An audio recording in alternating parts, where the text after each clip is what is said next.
আসসালামু আলাইকুম আমার প্রিয় আপু ভাইয়ারা, আশা করি আল্লাহর অশেষ রহমতে ভালো আছেন। তো আমার ছোট্ট ছাদ বাগানে আপনাদের সবাইকে স্বাগতম। আমার এই ছোট্ট ছাদে আমি সবজি চাষ করে থাকি, আর আমি সবজি কিন্তু রেগুলারই পেয়ে থাকি। সেই সুবাদে আজকে আমি পুঁই শাক হারভেস্ট করব আর আরেকটা সবজি। তো জানতে হলে আমার সাথেই থাকুন, আর যারা জেনে গেছেন তারা প্লিজ দেখে নেবেন আমার গাছের সবজিগুলি। আজকে আমি পুঁই শাক রান্না করব গরুর মাংস দিয়ে। এটা ঢাকাইয়াদের অনেক পছন্দের একটি খাবার, যেহেতু আমার শাশুড়ি ঢাকাইয়া। তো উনি বলেছিল একবার ওনার ছেলে এজন্যে, মানে আমার হাজব্যান্ড বলেছে রান্না করতে, আর আমার শাশুড়ি যেটা বলে না কেন সবাই সেটা করার চেষ্টা করে, সেটা ছেলে হোক মেয়ে হোক কিংবা বউরা। তো এজন্যে রান্না করব।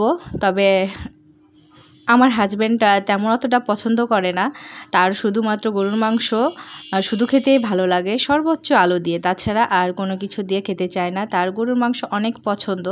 তবে যেহেতু আম্মা বলেছে এজন্যে রান্না করব। আর গরুর মাংস দিয়ে পুঁই শাক রান্না করা কিন্তু খুব সহজ। আমরা আলু দিয়ে যেভাবে রান্না করি ঠিক সেভাবেই রান্না করতে হয়। যারা কখনো খাননি তারা প্লিজ একবার খেয়ে দেখবেন, খেতে কিন্তু বেশ মজা। আমাকে তো অনেক ভালো লাগে, আমি কখনো খাইনি, তবে বিয়ের পরে খাওয়া হচ্ছে। আর যারা আমার জামাইয়ের মতো আছেন, হাজব্যান্ডের মতো, যে গরুর মাংসের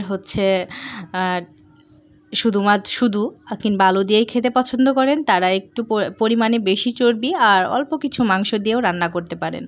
চর্বির পরিমাণটা বেশি হলে শাকগুলি খেতে কিন্তু বেশ মজা লাগে। তো আমি এভাবেই রান্না করি, কারণ যেহেতু আমার হাজব্যান্ড গরুর মাংসের অনেক কদর করে, এজন্য আমি চর্বির পরিমাণটা একটু বেশি দেই আর মাংসের পরিমাণটা একটু কম। খেতে কিন্তু অসাধারণ হয়। তো আলহামদুলিল্লাহ, আল্লাহ আমাকে যথেষ্ট শাকসবজি দেয়। আমি ছাদ বাগান থেকে কিন্তু রেগুলারই শাকসবজি হারভেস্ট করে থাকি। আপনারা এখন দেখলেই বুঝতে পারবেন কত সুন্দর পুঁই শাক হয়েছে। টবের কাছে যে এত মোটা মোটা এত সুন্দর পুঁই শাক হয় ভাবাই যায় না। তাও আবার দেখা যায় শীত চলে এসেছে এই সিজনে। পুঁই শাক কিন্তু আমি এখন না, অনেক দিন থেকে খাচ্ছি, বেশ কিছুদিন থেকেই খাচ্ছি, একদম শুরু থেকে শেষ পর্যন্ত। এখনও আরও খাবো ইনশাল্লাহ। আমি রেগুলার আমার গাছের যত্ন করে যাই, যত্ন কখনো আমি বন্ধ করি না। এতে কিন্তু আমি রেগুলারই শাক পেয়ে থাকি। আপনারা যদি যত্ন করা বন্ধ করে দেন তাহলে কিন্তু শাক পাবেন না। শাক নষ্ট হয়ে যাবে, শাকসবজি গাছ নষ্ট হয়ে যাবে। এর জন্য আমি রেগুলারই সব যত্ন করার চেষ্টা করি।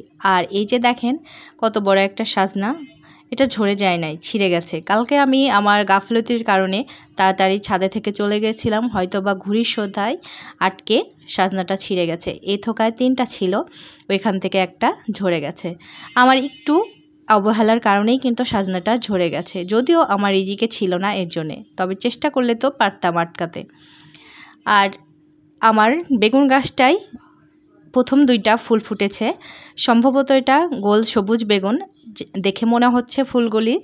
যেহেতু আমি অনেক দিন থেকে বাগান করি, দেখলে কিছুটা অনুমান করতে পারি।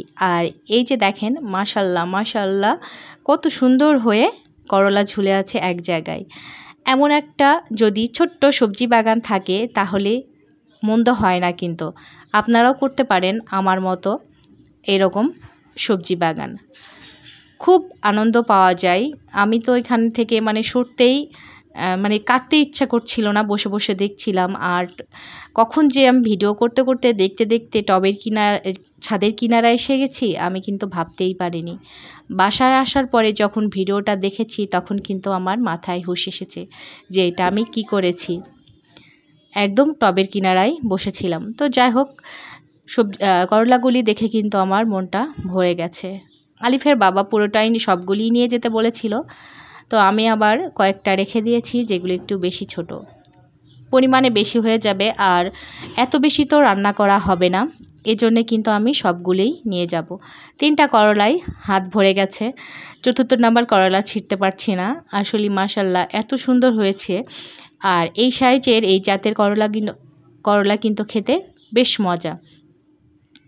বড় করলাগুলি আমাদের পছন্দ হয় না, রান্না করলে খেতে ভালো লাগে না। এর আগে করেছিলাম তো ওগুলি ভালো লাগে না। উস্তা আর এই জাতের করলাগুলি খাওয়া হয় আমাদের। তো আলহামদুলিল্লাহ এই যে করলা হারভেস্ট শেষ। আর যেই ছোটো ছোটোগুলি আছে একটু ছোট এগুলি, তো এগুলি কয়েকদিন পর দেখা যায় বেশ বড় হয়ে যাবে, তখন কিন্তু আমার আরেক দিনের করলার চাহিদা পূরণ হয়ে যাবে। এই যে দেখেন কত সুন্দর একদম ফ্রেশ তরতাজা সবজি। অনেক ছোট ছোট আরও আছে, এগুলি কিন্তু এখন দ্রুত বড় হবে। যেহেতু টবের গাছ, লিমিটেড খাদ্য, এজন্য কিন্তু পর্যায়ক্রমে হয়ে থাকে। তো আমি চেষ্টা করি খুব বেশি বড় বাড়তি না করার, কারণ সাইজটা যদিও কম বাড়ে কিন্তু অনেক দিন কাছে থাকলে ছোট ছোটোগুলি কিন্তু বাড়ে না বা নষ্ট হয়ে যায়।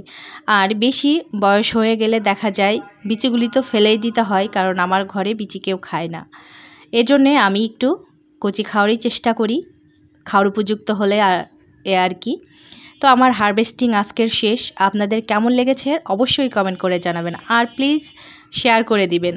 সবাই যেন আগ্রহ প্রকাশ করে ছাদ বাগান করতে আমার ভিডিওটি দেখে, এজন্যে প্লিজ সবাই শেয়ার করে দিবেন। আসসালামু আলাইকুম।